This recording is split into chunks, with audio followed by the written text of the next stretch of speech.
on, let's see 1 Peter 1:2. आइए हम पहला पत्रस 1 उसका और 1 का 2 देखें। Do you believe that today is the last day where the enemy harasses you? क्या आप ये विश्वास करते हैं कि आज अंतिम दिन है जब दुश्मन आपको सताता है? Amen. Amen. You know, recently I was talking to a pastor friend and I was saying, man, we were talking about like what has the Lord done? I mean, like, even if we try to find, we don't find that the enemy is after us and doing these things. There is a place where you can live in unquestionable dominion. हाल ही में मैं एक pastor मित्र से बात कर रहा था और हम लोग बात करते कि परमेश्वर ने क्या कर दिया है हमारे जीवन को, क्योंकि एक ऐसा स्थान है जहां पर आप ढूंढने पर भी संघर्ष नहीं पाएंगे। एक ऐसा स्थान है जहां आप उस अधिकार में जीने लगेंगे जहां पर आपको कोई चुनौती नहीं दे सकता। Amen. Now I'm not saying that things will not come against you. They will. मैं ये नहीं कह रहा कि आपके जीवन के विरोध में कोई परिस्थिति नहीं आएगी, but you will overcome all of them. लेकिन आप उनमें से हर एक पर जय पाते चले Not जाएंगे। some of them, कुछ पर नहीं, all of them. हर एक बात पर। They overcame devil. उन्होंने शैतान पर जय पाई। Amen. आमेन। Every attack, हर एक everything हमला, that comes against you, हर एक चीज जो आपके विरोध में आती है, will bow down and leave when that thing sees the blood on your life. वो झुक कर छोड़कर चली जाएगी आपको जब वो लहू को आपके जीवन पर देखती है। 1 Peter 1:2. पहला पत्रस 1:2। Hallelujah. Elect according to the foreknowledge of God the Father. पिता परमेश्वर के पहले से ही जाने हुए जिस चुने हुए लोगों, In sanctification of the Spirit, आत्मा की पवित्रता में, for obedience आज्ञाकारिता के लिए and sprinkling of the blood of Jesus Christ. और यीशु मसीह के लहू के छिड़के जाने के लिए। Obedience always comes before the sprinkling of the blood. आज्ञाकारिता हमेशा पहले आती है लहू के छिड़के जाने से। If those people would have not obeyed the command, अगर उन लोगों ने आज्ञा ना मानी होती जो उनको दी गई थी, and the blood would be in the basin, और वो लहू बर्तन में ही होता, even though lamb's blood was shed, yet they would have been open for the attack of the enemy. हालांकि मेढ़े का लहू बहाया गया था, फिर भी वो दुश्मन के हमले के लिए खुले हुए होते। Jesus has shed his blood for entire humanity. यीशु ने अपना लहू सारी मनुष्य जाति के लिए बहा दिया है। But you with the hyssop is going to put it and sprinkle it upon you, upon your family, upon everything that concerns you. लेकिन आप उस हिस्सों के द्वारा अपने जीवन पर, अपने परिवार, अपने जीवन से संबंध रखने वाली हर एक बात पर उस लहू को लगाते हैं। Amen. And the Bible talks about obedience of faith. And what is faith? Believing and confessing. और बाइबल कहती है विश्वास की आज्ञाकारिता के लिए, और विश्वास की आज्ञाकारिता क्या है? मान लेना और घोषणा करना, मान लेना और उसको बोलना। Hebrews 3:1. इब्रानी 3 उसका 1। We're going to see a couple of scriptures, okay? हम कुछ आयतें This देखेंगे। is more like a Bible study. I want you to just swallow it right now, then go home and then take one scripture after the other until light is released. ये एक Bible study की तरह है। मैं चाहता हूँ आप जब यहाँ से घर जाएं तो एक के बाद एक उन आयतों पर मनन करें अपने दिल में, जब तक प्रकाश आपके दिल में ना आ जाए उन आयतों को लेकर के। Okay. Therefore, holy brethren. इसलिए पवित्र भाइयों। Who are you? कौन हैं आप? Therefore, holy brethren, partakers of the heavenly calling. इसलिए पवित्र भाइयों जो स्वर्गीय बुलाहट के साझेदार हो, Consider the apostle and high priest of our confession, Christ Jesus. हमारे अंगीकार के प्रेरित और महायाजक को देखो जो मसीह यीशु है। Jesus Christ is the high priest of our confession. मसीह यीशु हमारे अंगीकार का महायाजक है। The Bible says, offer the sacrifice of your lips. Bible कहती है अपने होठों की बलि चढ़ाएं, होठों के फल की बलि चढ़ाएं। So I want to ask you, what kind of sacrifices are coming out of your mouth? मैं आपसे ये पूछता हूँ, आपके मुंह से किस तरह के बलिदान निकल रहे हैं? Are we offering sacrifice that Jesus can take before the Father? क्या हम उस तरह के बलिदान चढ़ा रहे हैं जो यीशु पिता के सामने ले जा सके? Are we opening our lips and speaking filthy things, unclean things, because He cannot take that sacrifice? क्या हम अपने होठों को खोलकर भ्रष्ट और अपवित्र बातें बोल रहे हैं, क्योंकि वो बलिदान के रूप में पिता के सामने नहीं जाएंगी? Jesus is the high priest of our confession. यीशु हमारे अंगीकार का महायाजक है। Amen. And confession simply means to say what God says. और अंगीकार का साधारण अर्थ है वो कहना जो परमेश्वर कहता है। When you say what God says, जब आप वो कहते हैं जो परमेश्वर कहता है, Jesus would create it for you. तो यीशु आपके लिए उस बात को बना देंगे। You know, in the Bible where Jesus said, "Till now you have asked nothing in my name, ask and I will give it to you." Yeshu Bible कहते हैं कि अभी तक तुमने कुछ मांगा नहीं, मांगो और मैं तुम्हें दे दूंगा। You know, in the original manuscript, that's not how it says. लेकिन मूल भाषा में ऐसा नहीं कहा गया वो। In the original manuscript, Jesus says, "If you ask anything that does not exist, I will create it for you." मूल भाषा में यीशु ने ये कहा है, अगर तुम कुछ ऐसा भी मांगोगे जो है ही नहीं तो मैं वो तुम्हारे लिए बना दूंगा। For all things were created by him and through him, and nothing was made that was made without him. क्योंकि सब कुछ जो बनाया गया उसी के द्वारा और उसी के लिए बनाया गया, और कुछ भी ऐसा नहीं है जो बना जो उसके द्वारा नहीं बना। Amen. Jesus is the high priest of our confession. यीशु हमारे अंगीकार का महायाजक है। Oh God, nobody loves me. ओ प्रभु, कोई मुझसे प्यार नहीं करता। That's an undefiled confession. I'm sorry, defiled confession. वो एक भ्रष्ट अंगीकार है। Oh, Satan is after me. Oh, मेरा काम बनने वाला होता है। अरे शैतान मेरे पीछे पड़ा हुआ है। मैं I assignments don't are know about to be how fulfilled. many times I have heard this lie from people. मुझे नहीं पता मैंने कितनी दफा ये झूठ लोगों के मुंह से सुना है। But they say, "But Pastor, it happens to me." Yes, it will happen to you because Jesus said, "Let it be done to you according to your faith." लेकिन वो फिर कहते हैं कि पास्टर मेरे साथ ऐसा हो रहा है, होगा क्योंकि यीशु ने कहा तुम्हारे साथ तुम्हारे विश्वास के अनुसार हो। Because you believe it and you are continually confessing it. क्योंकि आप ये मानते हो और लगातार बोलते रहते हो, इसलिए आपके साथ ऐसा हो रहा है। Life and death is in the power of tongue. जीवन और मृत्यु जीभ के वश में है। Amen. So, you know, in the Old Testament, पुराने नियम में the high priest was supposed to go to the holiest of place, जो महायाजक था उसको अति पवित्र स्थान में जाना होता था, and he had to sprinkle the blood how many times? 7 times. और 7 बार उसको लहू को छिड़कना होता था। Jesus fulfilled every prophecy of the old covenant. यीशु ने पुरानी वाचा की हर एक भविष्यवाणी को पूरा किया। From the garden till the time Jesus was crucified, he shed his blood 7 times. गतसमनी के बगीचे से जहां पर वो क्रूस पर टांगा गया, उसने 7 बार अपना लहू बहाया। And that's physical. The number 7 denotes completeness. That means the blood of Jesus is continually working in your life until the blood brings you to perfectness with God. और वो लहू शारीरिक रूप से बहाया गया था, लेकिन 7 दफा का अर्थ है संपूर्णता। इसका मतलब यह है कि यीशु का लहू जो आपके लिए बहाया गया तब तक आपके जीवन में काम करता रहेगा जब तक जिस मकसद के लिए वो बहाया गया उसको पूरा ना कर दे। Amen. That blood is eternal. वो लहू सर्वदा का है। You know what the Bible calls that blood? The Bible calls that blood stronghold of righteous. अब जानते हैं बाइबल उस लहू को क्या कहती है?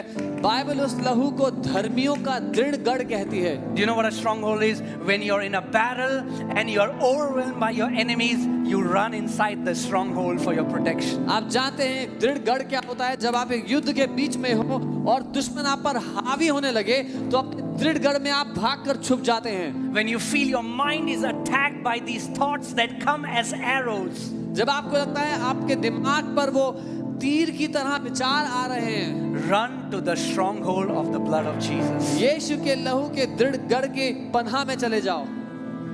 Amen.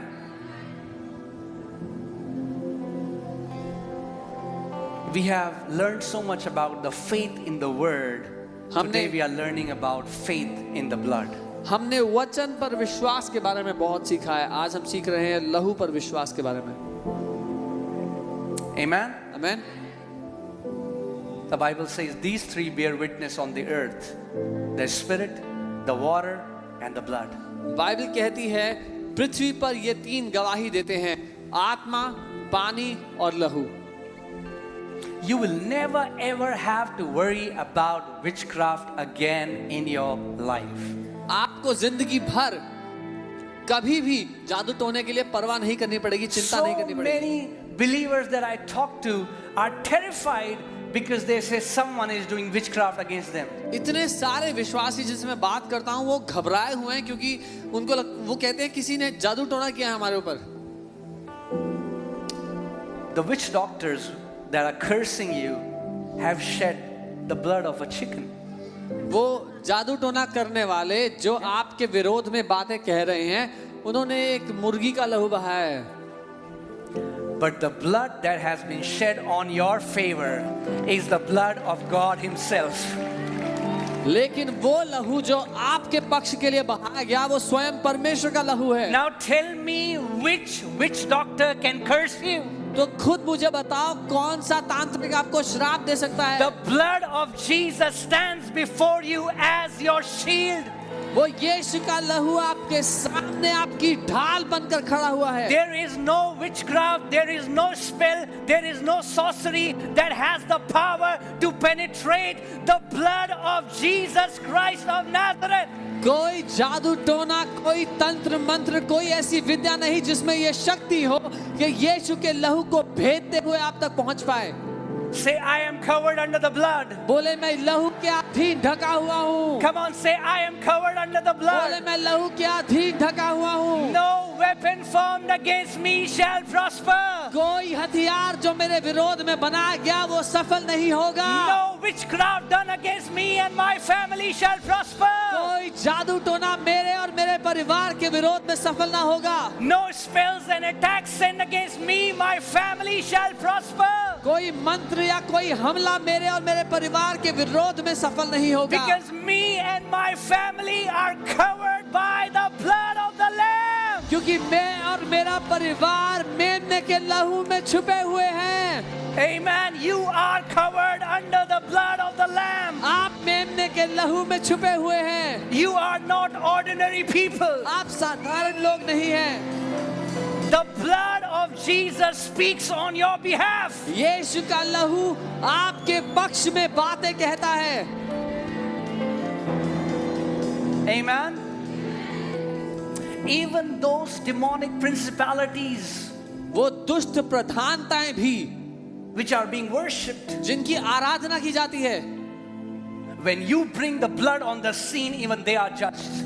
जब आप लहू को बीच में, परिस्थिति के बीच में ले आते हैं तो उनका भी न्याय हो जाता है। God said, परमेश्वर ने कहा, when I'll pass by and I see the blood, I will even judge the gods of Egypt. उसने कहा जब मैं वहां से गुजरूंगा और लहू को लगा हुआ देखूंगा तो मैं मिस्र के ईश्वरों का भी न्याय करूंगा। That means every time you bring the blood of Jesus on the scene, every demonic principality that is coming against you is judged in the name of Jesus. इसका मतलब जब आप लहू को समस्या के बीच में, परिस्थिति के बीच में ले आते हैं तो हर वो दुष्ट प्रधानता जो आपके विरोध में लड़ाई कर रही थी उसका भी न्याय किया जाता है। Amen. The blood of Jesus is our stronghold. यीशु का लहू हमारा दृढ़ गढ़ है। Amen? Amen. Which doctors understand this? जादू टोना करने वाले लोग जानते हैं ये बात। Because blood, hear this carefully, ध्यान से सुनिए। blood has a voice in the spirit realm. आत्मिक दुनिया में लहू की आवाज होती है। When they shed the blood and send spells, that blood speaks in the spirit realm. जब वो लहू बहाते हैं और श्राप देते हैं तो वो लहू आत्मिक दुनिया में वो बातें कहता है। So the shed blood takes that curse to where they want to send it. तो वो बहाया गया लहू उस श्राप को लेकर जाता है जहां वो भेजना चाहते हैं। Amen. But praise God, लेकिन प्रभु की स्तुति हो, we have the shed blood of Jesus that also speaks on our behalf. हमारे पास यीशु का बहाया हुआ लहू है जो हमारे पक्ष में बातें बोलता है। Amen. Do you remember when Abel was killed, God said, "What have you done? The blood of your brother speaks to me." जब हाबिल का खून कर दिया केन ने तो परमेश्वर ने आके कहा तूने क्या कर दिया, तेरे भाई का लहू मुझे पुकार रहा है। As a person, एक व्यक्ति की तरह Abel is dead, हाबिल मर चुका है, but God is still hearing the voice of his blood in the spirit realm. लेकिन परमेश्वर आत्मिक दुनिया में अब भी उसकी आवाज को सुन रहा है। Because every blood speaks in the spirit realm. क्योंकि आत्मिक दुनिया में हर एक लहू जो बहाया गया वो बात करता है। But praise God, लेकिन प्रभु का धन्यवाद हो, it's not the blood of bulls and goats and chickens that speak on our favor. वो जानवरों का, मुर्गियों का, पक्षियों का लहू नहीं जो हमारे पक्ष में बातें कह रहा है। It's the blood of God himself. वो परमेश्वर स्वयं का लहू है। The blood of God himself speaks on our favor. स्वयं परमेश्वर का लहू हमारे पक्ष में बातें कह रहा है। Amen.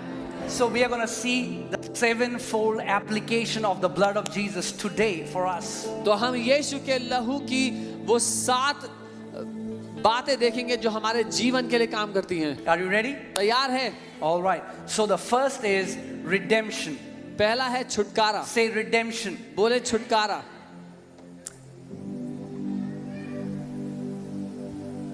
We are redeemed by the blood. लहू के द्वारा हमने छुटकारा पाया है।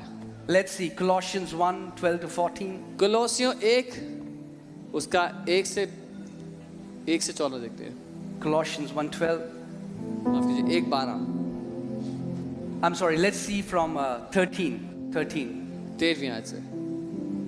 Who hath delivered us from the of darkness and had translated us into the kingdom of his dear Son, in whom we have what? In whom we have redemption. Guys, can you change the scripture? In whom we have redemption through his blood, even the forgiveness of sins. हम 13वीं आयत से हिंदी में देखेंगे। परमेश्वर ने अंधकार की शक्ति से हमारा उद्धार किया, हमें छुड़ा लिया और अपने प्रिय पुत्र के राज्य में हमारा प्रवेश करवाया।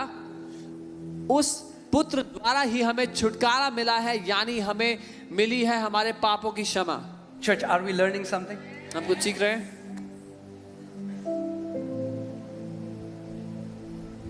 To redeem somebody, you have to give a ransom. किसी को छुड़ाने के लिए आपको फिरौती देनी पड़ती है। And ransom is the price you pay to release someone from captivity. और फिरौती वो दाम है जो बंदी को छुड़ाने के लिए देना पड़ता है, चुकाना पड़ता है। And the Bible says we all were sold as slaves to Satan. Bible कहती है हम सब के सब बेच दिए गए दासत्व के जुए में, दासत्व के बंधन में शैतान को।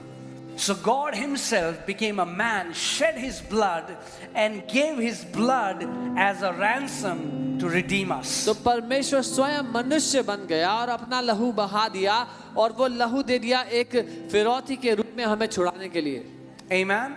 So that why you won't be captive anymore. ताकि आप फिर बंधन में ना रहें। any believer living in captivity is not the will of Heavenly Father.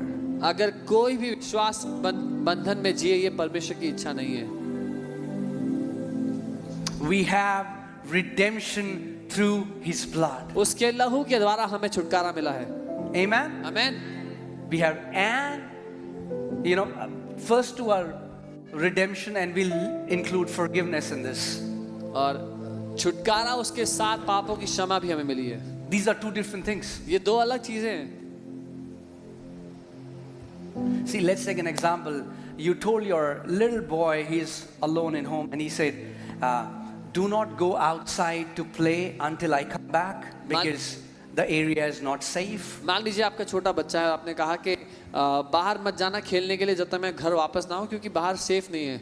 Because a lot of kidnappings are happening, whatever. क्योंकि जो कुछ भी हो रहा है बाहर. Just giving an example. एक उदाहरण के रूप में. But that boy disobeys you, और उस बच्चे ने आपकी नहीं मानी, goes out, बाहर गया, and somebody captures him और किसी ने उसको बंदी बना लिया, and asks for a ransom. और अब उसके लिए फिरौती मांगता है.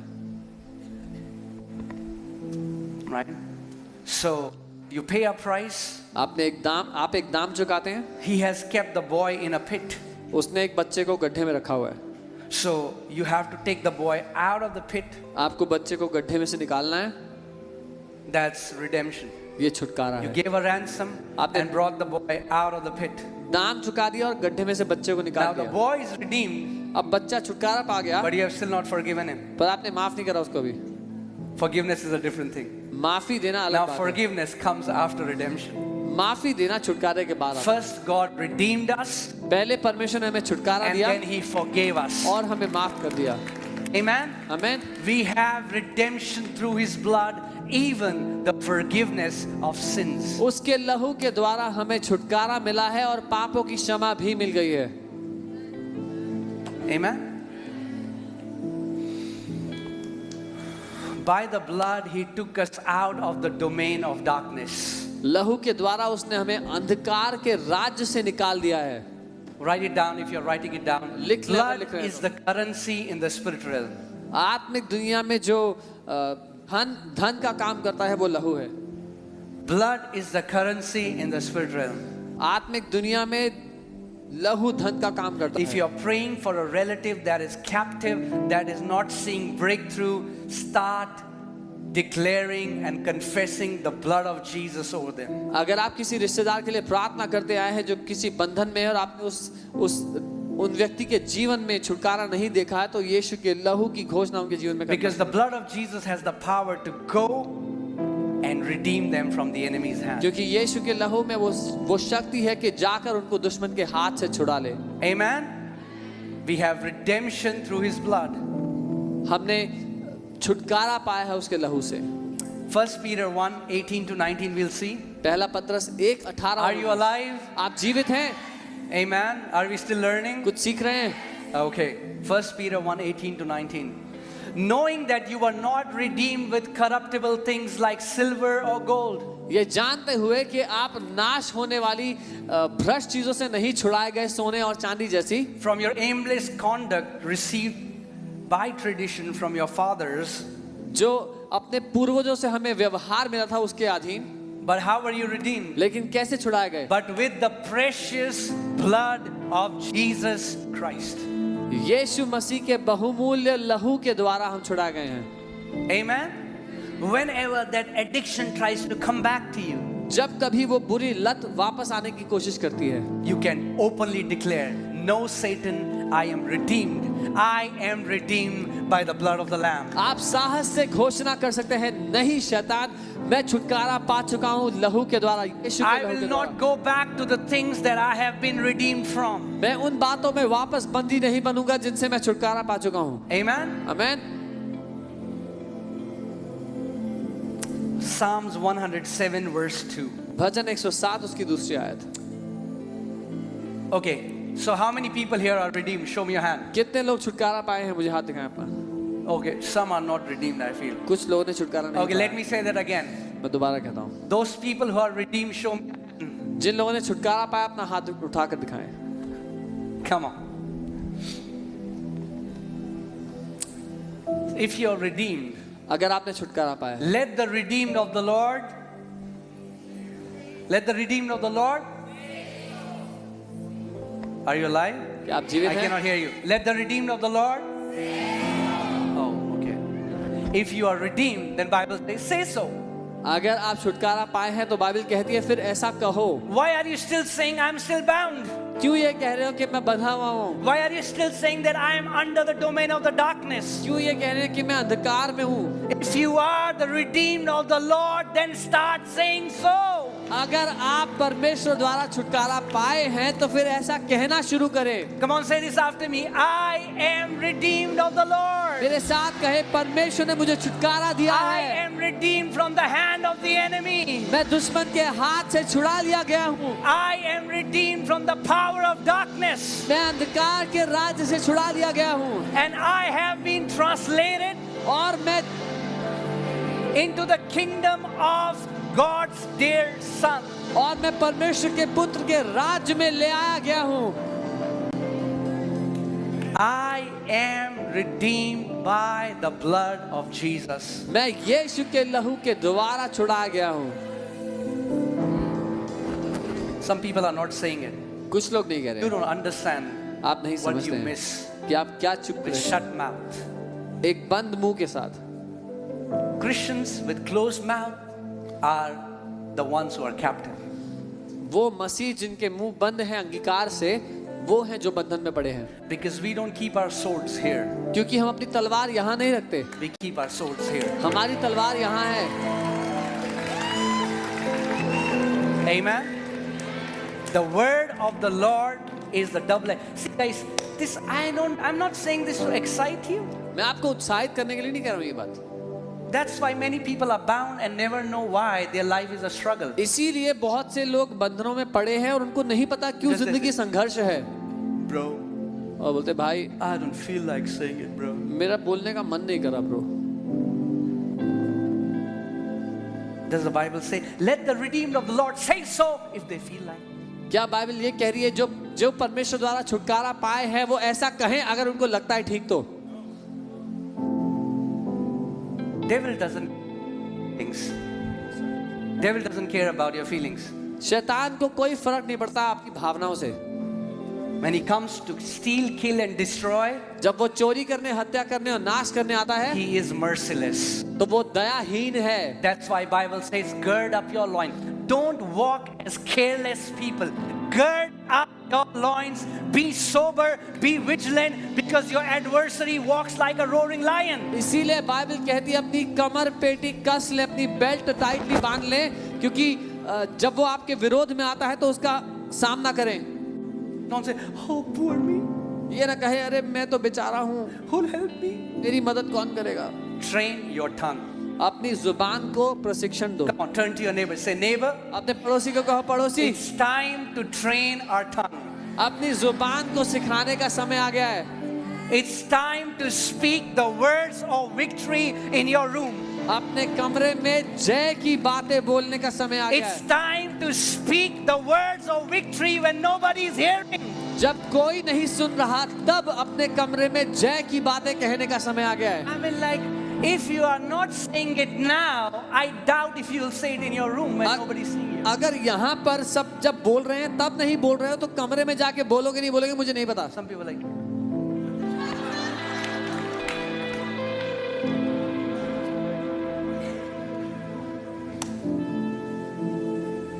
be vigilant. चौकसी दो, Be vigilant. चौकन्ने रहो, Be vigilant. चौकन्ने रहो। Don't let the enemy bind you. दुश्मन आपको बांधे ये होने ना दे। God has given you the double-edged sword of His word. परमेश्वर ने आपको अपने वचन की दो धारी तलवार दी है। Amen? Do you know? See, I don't know how many know it, but because of my background, where I was born, which doctors, when you pay them money, they don't sleep. मुझे नहीं पता कि आप में से कितने लोग जानते हैं, लेकिन जिस जगह से मैं हूँ मैं जानता हूँ जब आप किसी जादू टोना करने वाले को पैसा देते हैं तो वो सोता नहीं है, फिर All night, रात भर they release curses. वो श्राप बोलता है। What do they use? वो क्या इस्तेमाल करते हैं? Their mouth. अपना मुंह इस्तेमाल करते हैं। What are believers doing? विश्वासी क्या कर रहे हैं?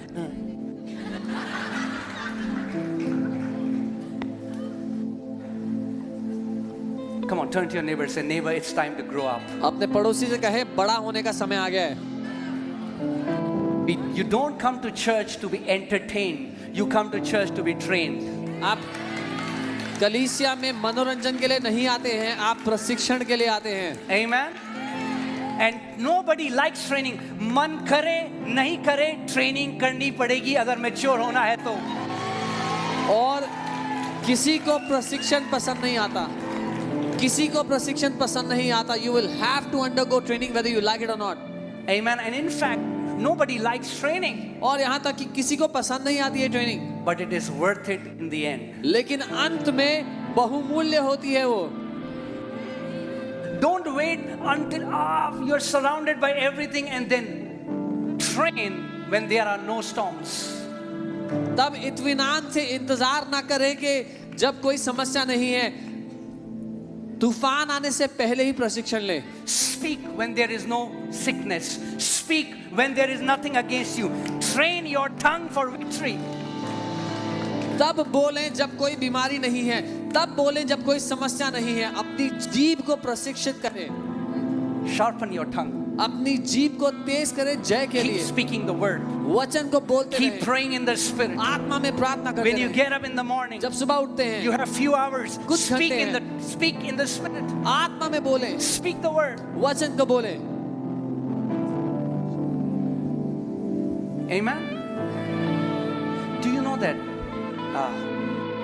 See, we have to become conscious of this spirit realm that's all around us. वो आत्मिक दुनिया जिससे हम घिरे हुए हैं, हमें उसके लिए संवेदनशील होना You है. think your problem is the boss. आपको लगता है आपकी समस्या आपका बॉस है. You think your problem is your mother-in-law. आपको लगता है आपकी समस्या आपकी सास है. Yeah. You think your problem is the neighbor. आपको लगता है आपका पड़ोसी आपकी समस्या है. Everything you are facing is coming from the spirit realm. जो कुछ आप जीवन में देख रहे हो वो आत्मिक दुनिया से आ रहा है. But the answer also comes through the spirit realm. लेकिन जो उसका उत्तर है वो भी आत्मिक दुनिया से आ रहा है. Amen. There's a realm around us when we have to become conscious. हमारे इर्द गिर्द एक दुनिया है जिसको हमें जानना समझना जरूरी है. We cannot walk as ignorant people. हम अज्ञान होकर उसके बारे में अनजान होकर नहीं चल सकते. We don't just come to church, Jesus visa लगा दो. हम केवल इसलिए कलीसिया नहीं आते, Jesus I want a visa. I mean, like, this is not the church. Go somewhere else. ये उसके लिए कलीसिया We नहीं है. come कहीं to और. become champions of faith. हम विश्वास के महारथी बनने के लिए कलीसिया आते हैं. Amen. Obviously, materialistic blessings will follow. स्वाभाविक सी बात है, शारीरिक आशीषें तो आती रहेंगी. But that's not the end goal. We are not chasing big car and bigger house. लेकिन हमारे जीवन का अंत वो नहीं है कि बड़ा घर मिल जाए, बड़ी गाड़ी मिल जाए. Jesus said, the Gentiles seek after those things. Yes. As you seek the kingdom, all these things shall be added unto you.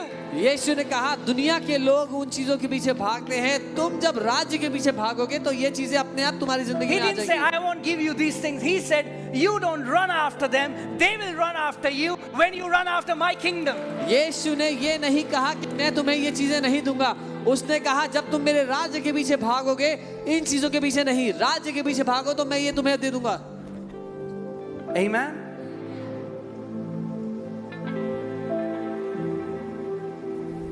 We have to become aware of this realm. Every thought that you're getting, it's not your thought. Sometimes it's coming from the spirit realm. इस दुनिया को हमें जानना जरूरी है, इस आत्मिक अनदेखी दुनिया को. कई बार जब आपको विचार आते हैं तो वो आपके खुद के विचार नहीं आपको दिए जा रहे हैं. The enemy is constantly trying to discourage believers. So many believers today are discouraged. They have no hope. दुश्मन निरंतर प्रयास कर रहा है विश्वासियों के जीवन में आशा ना हो, वो And आशाहीन हो they जाएं. think it's their own thoughts. और विश्वासी ये समझते हैं कि ये उनके खुद के विचार हैं. No. नहीं, The enemy sends thoughts as fiery darts दुश्मन उन विचारों को आग से जलते हुए तीरों की तरफ भेजता है. with reasonings. ऐसे तर्क वितर्क के साथ. Look at that man. अरे उस इंसान को देख, He was with you. वो तो तेरे साथ था। Look where he has gone. देख कहाँ पहुंच What गया are you वो। doing with your life? तू क्या कर रहा है पूरे अपनी दिन जिंदगी में? Jesus करते रहते सारा दिन you keep doing Build Jesus your all the day। life. अपनी जिंदगी Go का कुछ somewhere कर। else. Go कहीं जा, outside. बाहर जा कहीं। What is the enemy doing? क्या कर There's रहा a है? warfare happening. एक लड़ाई चल रही है। That's why the Bible says इसीलिए बाइबल कहती है that we cast down every imagination, every reasoning, and every high thing that exalts itself against the knowledge of God. कि हम हर एक कल्पना को, हर एक विचार, तर्क वितर्क, हर एक ऊंची बात को मसीह की अधीनता के अधीन ले आते हैं, जो अपने आप को उठाने की कोशिश करती है। We don't build our life. हम अपनी जिंदगी उन पर नहीं बनाते, He builds our life. वो हमारी जिंदगी को बनाता है। If you can try building your life. आप अपनी जिंदगी को बनाने की कोशिश कर लो। Maybe you will reach somewhere, but when He builds your life, He will take you where you can never go with your own ability. अपने प्रयास से शायद कहीं पहुंच जाओगे, लेकिन जब परमेश्वर आपकी जिंदगी को बनाएगा तो वहां पहुंचोगे जहां जिंदगी भर प्रयास से ना पहुंच पाते। Amen. So we have to constantly become aware that we are in a midst of a warfare. तो हमें निरंतर इस बात के लिए संवेदनशील होना है कि हम एक लड़ाई के बीच में हैं। The battle has already been won by Jesus. यीशु ने पहले ही लड़ाई जीत ली है। Satan is already defeated. शैतान पहले ही हराया जा चुका है। But he still has a weapon, and that is he still speaks lies in your mind. लेकिन उसके पास एक हथियार ये है, वो आज भी आपके कानों में आकर झूठ बोलता है। Amen. If we are redeemed, what will we do? अगर हमने छुटकारा पाया है, हम क्या करेंगे? We'll say so. तो हम ऐसा ही कहेंगे। But it's sad that the redeemed say that they are bound. लेकिन दुख की बात यह है, जो छुटकारा पा चुके हैं वो ये कह रहे हैं कि हम बंदी हैं, बंधन में हैं।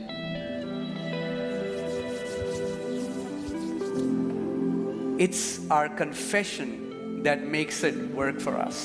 ये हमारा अंगीकार ही है जो हमारे लिए चीजों को करवाता है। Otherwise, the blood remains in the basin. नहीं तो लहू बर्तन में ही रखा रहता है।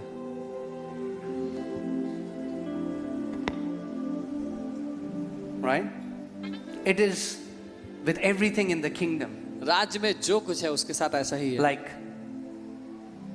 the grace has been supplied for everyone, but Just- everyone is not saved जैसे हर एक के लिए अनुग्रह दे दिया गया है, लेकिन हर एक ने उद्धार नहीं पाया, because they have not believed that sacrifice and appropriated it. क्योंकि उन्होंने उस बलिदान पर भरोसा करके उस पर वश नहीं किया। Spirit came down for everyone, but everyone is not baptized by the Holy Spirit. पवित्र आत्मा हर एक के लिए उतर आया, लेकिन हर कोई पवित्र आत्मा से नहीं भरा हुआ। Amen. They overcame him by the blood of the Lamb उन्होंने उस पर जय पाई मेमने के लहू के द्वारा and by the word of their testimony. और अपनी गवाही के वचन के द्वारा। It's the confession of what Jesus and his blood has accomplished, what activates the power of the blood. जो यीशु के लहू ने पूरा कर दिया है, उस पर भरोसा करना और उसका अंगीकार है जो परमेश्वर की सामर्थ्य को आपके जीवन में खोलता Do है। you know in the spirit realm आप जानते there are हैं, beings that recognize you? आप जानते हैं आत्मिक दुनिया में ऐसे प्राणी हैं जो आपको पहचानते हैं।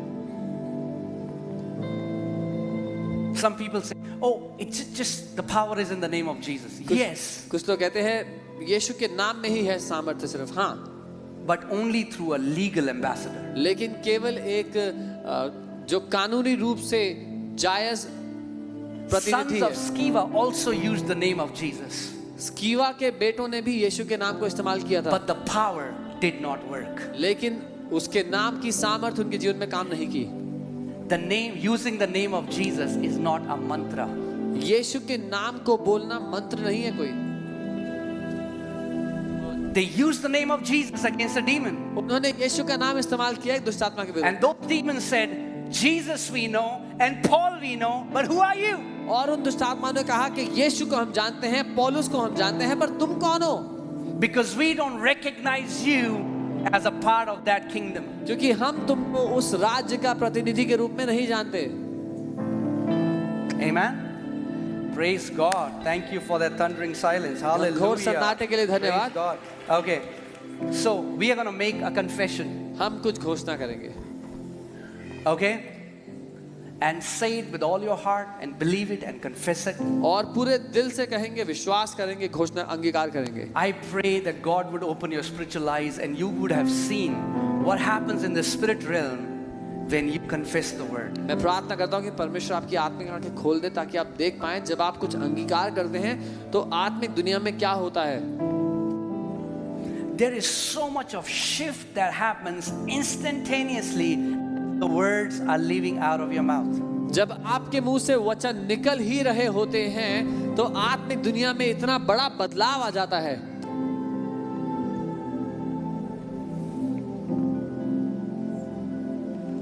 Jesus said, you will justify and you will be condemned by what?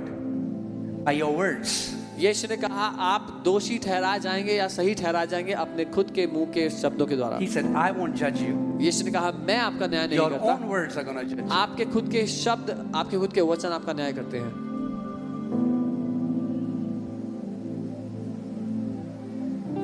If we become, and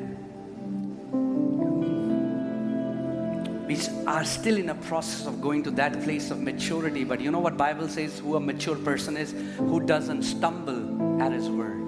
हम अभी भी उस यात्रा में हैं, उस सिद्धता में जाने के, लेकिन बाइबल कहती है कौन मनुष्य सिद्ध है, वो जो अपने शब्दों में नहीं चूकता। Because many times through our words we are creating a lot of traps for us. क्योंकि कई बार अपने शब्दों के द्वारा हम बहुत से गड्ढे खोद रहे हैं अपने रास्ते में। Because in the spirit realm you are continuously saying things that are wrong. आत्मिक दुनिया में हम निरंतर ऐसी चीजें कह रहे हैं जो गलत हैं। You know, when Jesus said for Satan, he said, the prince of the world is coming and he has nothing in me.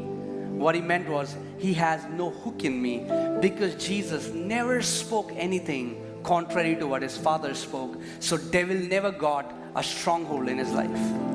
यीशु ने कहा कि इस दुनिया का राजा आता है लेकिन मेरे जीवन में उसके पास कोई अवसर नहीं है, क्योंकि यीशु ने कभी कुछ ऐसा नहीं कहा जो उसके पिता ने नहीं कहा। You know, I was listening to a testimony of a woman who used to say, I don't want to live long. I'll be 50 and that's it. I'll enjoy my life till 50 and then in 50 I want to go home. मैं एक महिला की गवाही सुन रहा था जो ये कहा करती थी कि मैं ज़्यादा लंबा नहीं जीना चाहती, 50 तक जीऊंगी और फिर मैं प्रभु के पास जाऊंगी। Life is like an ice cream. Enjoy it before it. जिंदगी आइसक्रीम की तरह है, उसका मजा ले लो कि वो पिघल जाए उससे पहले। You know, you would have seen on people's bumper sticker on their cars, hell was full so I am back. Like bro, nobody's coming back. आपने लोगों की गाड़ी पे बम्पर स्टिकर देखी होगी, नरक भरा होता है इसलिए मैं वापस आ गया, कोई वापस नहीं आ रहा। So when she got 48, जब वो 48 साल की हो गई, she started getting these different kind of chronic sicknesses in her body. तो अलग-अलग भीषण बीमारियां उनके शरीर में आने लगी। And 49th year, doctor told her, you won't see 50. और 49 साल में डॉक्टर ने कहा कि आप 50 नहीं देख पाएंगी। Few months to live. कुछ महीने थे बचे।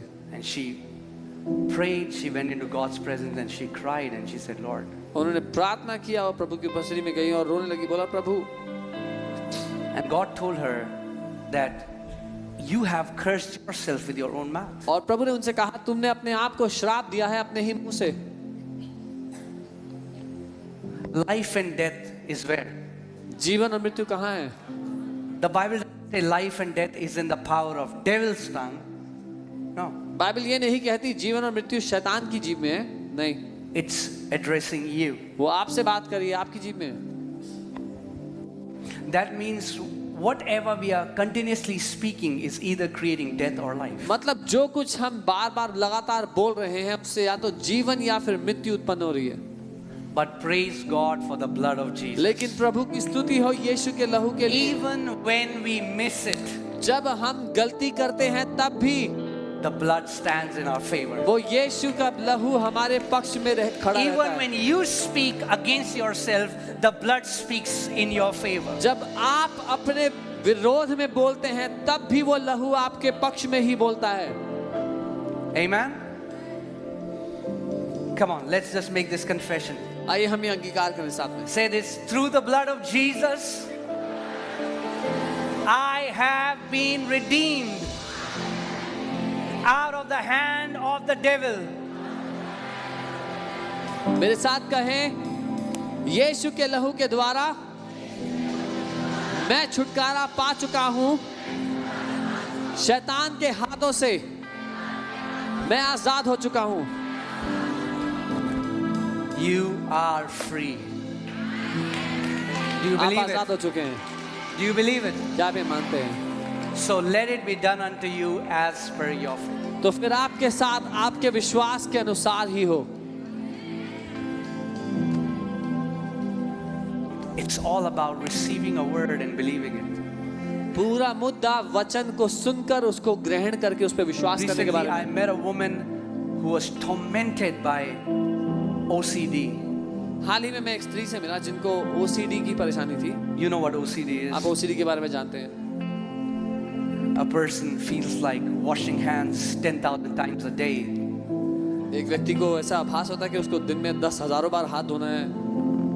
And it's nothing, it's demonic. शैतान की तरफ से और कुछ नहीं है। It's fancy name given by psychologists. बहुत ही खूबसूरत सा नाम है जो साइकोलॉजिस्ट ने दिया है। It's demonic. है शैतान की तरफ से। The enemy messing with the minds of people. दुश्मन लोगों के दिमाग को परेशान करता है। And this sister came और ये बहन आई and she started crying and said, Pastor, I have OCD. और रोने लगी और कहती मुझे OCD है। I said, who told you that? मैंने कहा किसने कहा आपसे? She said, doctor. उन्होंने कहा